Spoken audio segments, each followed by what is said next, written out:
It goes without saying, the hour is later than you think. Arizona grand jury indicts Meadows, Giuliani, other Trump allies for 2020 election interference. The former president is listed as an unindicted co-conspirator. Politico reports Jenna Ellis, Trump's lawyer, is also being charged. And what is her crime? Well, Jenna Ellis was charged in Georgia for representing Trump. This is what lawyers do. Trump retains a lawyer, says, here's what I want to do. File it for me. The lawyer says, okay. And for this, they criminally charged Jenna Ellis. Now, unfortunately for Jenna Ellis, I'm not going to shed very many tears. She came out against Trump. She cried and apologized, saying, had I known what he was doing, I would not have represented him. Pleaded guilty. I think she got 5 years probation or something like that. Now she's being charged in Arizona, which is absolutely fascinating because I don't know what argument you're going to have now for Arizona, because they're going to say, Miss Ellis, you've already admitted to engaging in these crimes and other criminal cases. Now, of course, as it pertains to this court case, they normally would say what you did in a separate case has no bearing on the arguments in this case. That is, typically in criminal courts, and, forgive me, I'm not a lawyer, I could be wrong, but I believe this to be the case. If someone robs a liquor store and then, a few years later robs a liquor store, the question of whether or not the secondary crime happened will not be predicated upon the first. However, sometimes they could bring up the person's criminal history. The idea is we're trying to prove beyond a reasonable doubt they committed this crime, and claiming they did it before could prejudice the jury as to the evidence now. Although I think most people would say, hey, if there's evidence they did it before, that is circumstantial evidence that they would be likely to commit it again, right? Well, we will see, because this is not a normal trial. Currently, as I'm recording this, Supreme Court oral arguments are underway. Unfortunately, I will say I am disappointed. I think Trump lost a tremendous opportunity and a moral duty. He's not attending. He's not attending. He's in New York for his criminal trial. I wouldn't have done it that way. Trump should not have done. Trump should have been at Supreme Court. Now, I'll tell you this. First, who am I? Some dude complaining on the internet. I don't know what Trump's lawyers are planning. I don't know his political campaign's strategy here. Perhaps they've gone over all the details, and my thoughts are irrelevant because I'm not involved and I have no idea what issues they're dealing with. But I tell you this, I wish. And based on the surface level details, which again is not worth that much, what Trump should have done is shown up to the Supreme Court, to the shock of the press, because he's not in New York. He's at the Supreme Court in D.C. And he should have said, the question of whether or not a president's official duties are immune from criminal prosecution, or president is immune from criminal prosecution as per his official duties, is a question that must be answered and an idea that must be defended, lest any other president face criminal prosecution from states or the federal government after they leave office. The presidency would not exist. It is my sworn duty as the man bringing the argument to defend his actions before the Supreme Court. I will be here alongside my lawyers as they make this argument because this country matters more than me. If the judge seeks to imprison me or hold me in contempt because I upheld my sworn duty to defend this nation over my own personal well-being, then so be it. And then he could have walked in. Imagine that. Trump then leaves the oral arguments. Mershon in New York is like, your client is in contempt of court. We're going to lock him up. And the lawyers for Trump would just say, he, as a former president who's raised the question to defend presidential immunity, he is at the Supreme Court because, Your Honor, he believes this country matters more than himself. Instead, I suppose we got the opposite message. I do think it's fair to say, and I will stress this, I don't know his legal strategy, but I am disappointed. Now, that being said, as I've mentioned this before, there is a strong likelihood coming soon. We will have a Timcast IRL episode with the former president and the man I will be voting for regardless of all this, especially considering what are you going to do, vote for Joe Biden? Yeah, right. There's a lot of reasons I like Donald Trump, and foreign policy is one of them. And a lot of people who are more moderate are criticizing Donald Trump for his support of members of Congress and the Ukraine funding bill and things like this. Yeah, don't care. Literally don't care. Donald Trump says he's the most pro-Israel president ever. Don't care. Look, You've got an option of the destruction of this country with woke insanity and Joe Biden, the deep state failures, everything they've screwed up, the failing economy. There's no question. Trump's far from perfect, but he's actually the best president of my lifetime. And that's unfortunately not saying a lot, but hey, I'll take it. I have tremendous respect for the accomplishments that Donald Trump was able to do. And I think he really does try to represent the people, and that's why they're coming after him this hard. But how hard? Here you go. Arizona grand jury indicts Meadows, Giuliani, and other Trump allies for 2020 election interference. Politico reports an Arizona grand jury has indicted 18 allies of Donald Trump for their efforts to subvert the 2020 election, including former White House Chief of Staff Mark Meadows and attorneys Rudy Giuliani and Boris Epshteyn. The indictment, which includes felony counts of conspiracy, fraud, and forgery, also describes Trump as an unindicted co-conspirator. Quote, defendants and unindicted co-conspirators schemed to prevent the lawful transfer of the presidency to keep unindicted co-conspirator 1 in office against the will of Arizona's voters. The names of 7 of the defendants, including Meadows, Giuliani, and Epshteyn, are redacted. The documents make clear who they are by describing their roles. Others include attorneys John Eastman, Jenna Ellis, and Christina Bobb, as well as Trump's 2020 campaign operative Mike Roman. Ken Chaseborough, an attorney who helped devise Trump's post-election strategy, is described as unindicted co-conspirator 4. The other 3 unindicted co-conspirators are State Senator Kelly Townsend, former State Rep Mark Fincham, and former Arizona GOP lawyer Jack Wilenchik. Now, this absolutely coincides and correlates with the Supreme Court oral arguments happening right now on presidential immunity. The liberal justices are taking the position that Donald Trump was bringing about fake electors, including, and none of these are official duties, when in fact they are. It's an interesting argument happening in the Supreme Court, so I won't get into it too deeply because we're still waiting for sort of the end results and the analysis of the statements from the justices and their questions. But the reality is this, and it's actually pretty interesting. Should a president act for his own personal gain, but engaging in official duties, he still cannot be criminally prosecuted unless he is impeached and convicted. And I can't remember who it was. It may have been Kagan. But one of the liberal justices, I think it was Ketanji Brown Jackson, made a whoopsie daisy when she said, basically, many presidents fear prosecution after impeachment, to which Trump's lawyers are like, yes, you're correct. Thank you. That's the point. Now, here's the thing. With Arizona, with these other states, one of the arguments already brought up in the Supreme Court was the false slate of electors, to which Trump lawyers argued, we've had numerous instances where multiple electors contradicting each other have been sent from the states. It's never been this conspiratorial criminal action. In fact, there was one instance where they said Donald Trump called the state of Arizona and told them to convene their legislature. And Trump's lawyers like, and that is quite literally the official duties of a president, to tell the states, as it pertains to a federal matter, an election, to convene a legislature is an official act. Of course it is. And whether or not it's for personal gain doesn't matter, because if we allow the criminal prosecution without impeachment of a president for an official act because it may have benefited them, then we allow the criminal prosecution for literally any reason ever. And as I believe it may have been Kavanaugh said, a crafty prosecutor would literally just say this was for personal gain and I hereby decree. They would simply say, his interest in this relates to that. And so I think it was for personal gain. It doesn't matter whether it's for personal gain or not. Here's where things get fun. The Jenna Ellis issue. Jenna Ellis, let me have this here. Former Trump campaign lawyer Jenna Ellis pleads guilty in Georgia case. Here she is crying and admitting she did it all.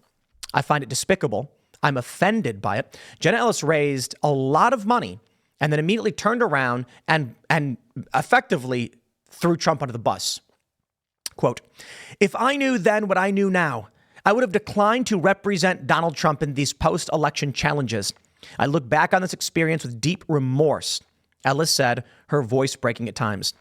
The development comes after back-to-back guilty pleas last week in the sprawling case from former Trump campaign lawyer Sidney Powell and Kenneth Chaseborough, who helped devise the fake electors plot. I love how they call it that, but, back in Nixon v. Kennedy in the presidential race, Nixon, as vice president, actually decided of his own volition not to count the certified electors from Hawaii. So is it a plot or is it a function of government? You see, Democrats will use and they did, all of the legal loopholes they can, and they will violate the spirit and essence of an election to win, but not the law.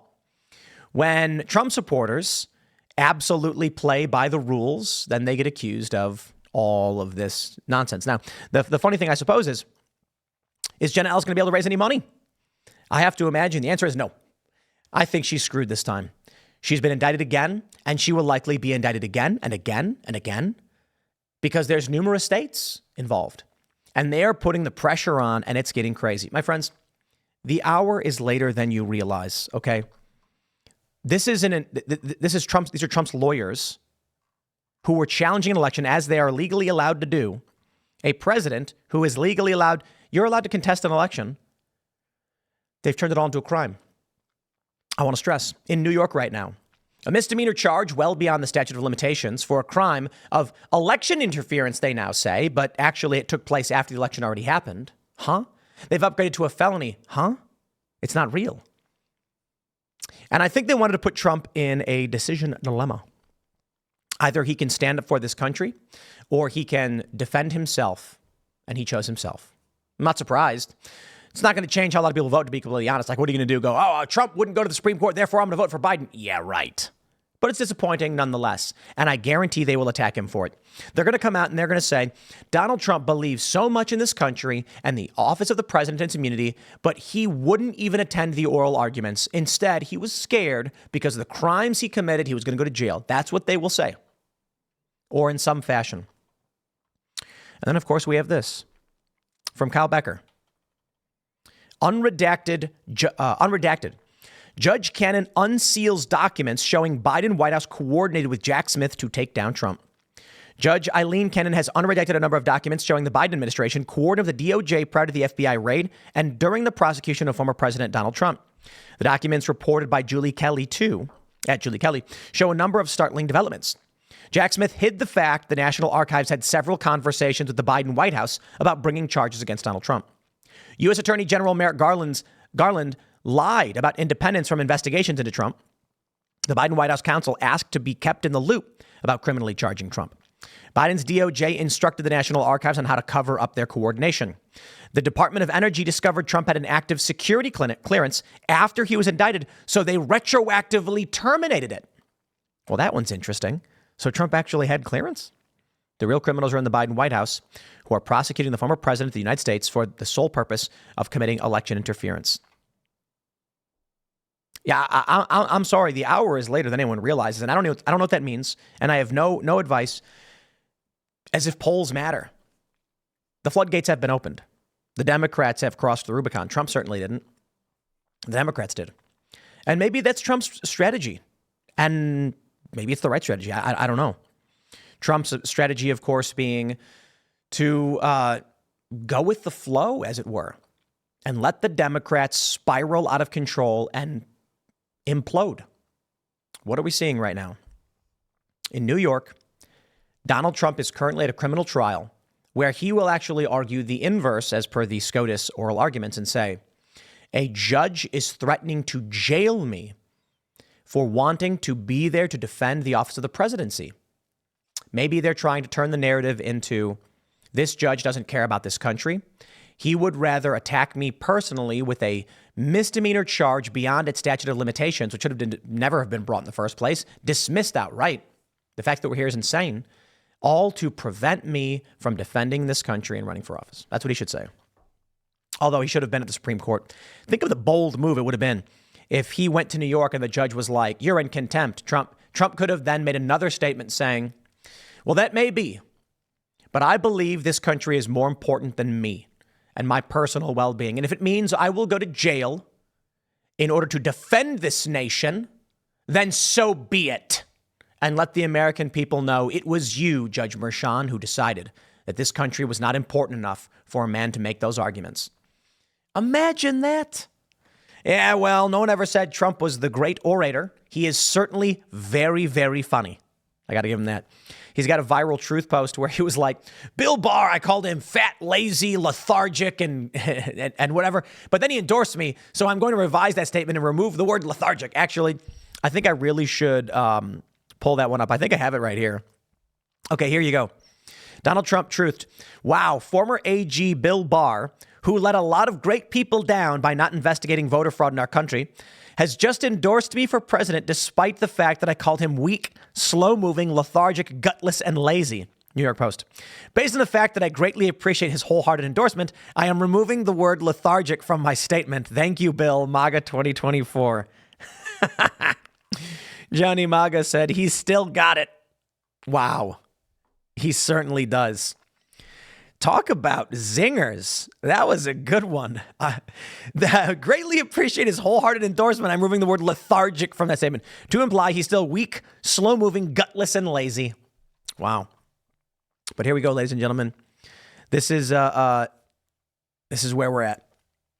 The president is being falsely charged. His lawyers are being criminally charged. His lawyers got criminally charged again. And this is it. When it was the criminal charges against his lawyers, it was bad enough. And we were shocked. It has never been done before. Trump facing an indictment has never been done before. And how many of these Trump supporters were like, they're not going to indict him. It's not going to happen. Yet here we are.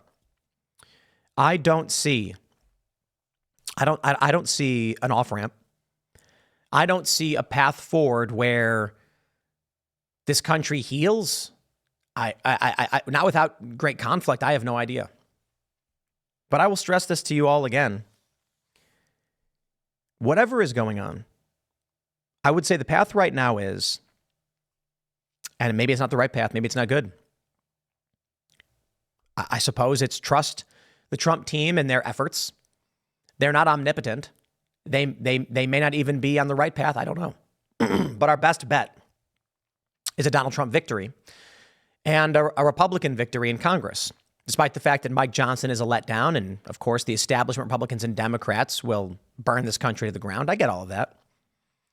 But the last thing you want is the destruction of this nation. The Democrats have shown they're willing to cross the Rubicon. They have indicted Trump on false charges that don't actually exist in law. They are trying to strip the executive branch of its ability to operate, which part of me is like, in certain contexts could be a good thing, but the way they're doing it now is certainly not to curtail the excesses of the executive branch. It's an attack on this nation meant to leave it in shambles. If Donald Trump were to win in some way, however that may be, that is the highest probability of preserving and protecting this nation. If the country falls to violence, which is probably what the left wants, then it's over instantly. Should the Democrats provoke Trump, the right, and others into conflict, they got what they wanted overnight. Instead, they're struggling and fighting as hard as they can to rip this country to shreds. And it is because of conservatives maintaining their belief in this country, they're unable to do it. I've said this before. The one thing I fear, or I should say that one thing I do fear, not the one thing I fear, but one thing I do fear, is that Trump supporters and conservatives start acting the way Antifa does. Antifa and the leftists don't believe there's a government. They don't believe in this country. They don't believe in authority. They don't fear the authority. So they firebomb buildings that take over cities. The only thing keeping this country together is conservatives and Trump supporters who believe this country still exists. Thus, they abide by its laws. They fight for electoral politics, even when Democrats are playing dirty. If the right stops believing in government and starts factionalizing, literally like defying laws, like the way I've described it is federal law enforcement showing up to a city and the guys who are there with guns are like, you have no authority here, we ignore you, things like that. Then this country's done. And that's not what we want. That's a bad thing. We want the United States to survive. And that means winning in whatever way winning means in November. I don't think it means winning an argument. I don't think pure politics matters. I don't think Trump is going to convince anyone of anything. I think right now the question is, certainly there are still politics in play. Do regular people want a garbled, garbage economy, or do they want things to improve? Do they want their lives to improve? Do they want their children to have better lives? But it's not going to be a question of how many people can you convince. It's how many pieces of paper can you get signed? Maybe there is a procedural method by which the Republicans can gain a victory. Maybe Biden is so deeply unpopular and the deep state's narrative control is so deeply shattered they can't win. Well, that'd be great. Then Trump wins. You get a moderate president. He's going to be moderately anti-war, but still funding foreign policy. It's not going to be perfect. You're going to get a lot of bad things with it. You're going to get some neocons and uniparty stuff, but an improvement generally on like the border situation. Jobs will be coming back. Things will improve markedly. And that's what we need. It would stabilize things. The problem, I don't know that even if Trump wins, this country can mend. The left doesn't accept it. Democrats won't accept it. They are now criminally charging Trump over the 2016 election and now charging Trump's lawyers of the 2020 election again. His lawyers. So what do you think happens November 5th? Even if Trump wins, they're going to say, no, he didn't. And if Trump loses, Trump supporters are going to say, yes, he did. And then what? I don't think anyone has any idea what the culmination of all of this will be. I'm interested to see the deeper analysis after the Supreme Court oral arguments because while we won't get a ruling right away, the questions they ask will ultimately determine or give us a good view into what they might be thinking. What I can tell you is it certainly seems already, based on the arguments, they're going to kick this back. And they're going to say, first, you need to ask, were Trump's actions official duties? Not, is the president immune? So I think Kavanaugh already criticized the lower court, saying this should have been answered. They should have said, what are you charging Trump with? And were these official acts or were they not? Then there's a question of, are official acts immune? Right now, there's two arguments. Are official acts immune? And did Trump engage in this? And the Supreme Court's like, pick one. We don't even, like, if we say they weren't even official acts, they could rule narrowly. Donald Trump's actions were not official. Bye. They could rule broadly. Official acts are protected, and Donald Trump's actions were or were not. I suppose we'll only see. I'll leave it there. Next segment's coming up at 4 p.m. on this channel. Thanks for hanging out, and I'll see you all then.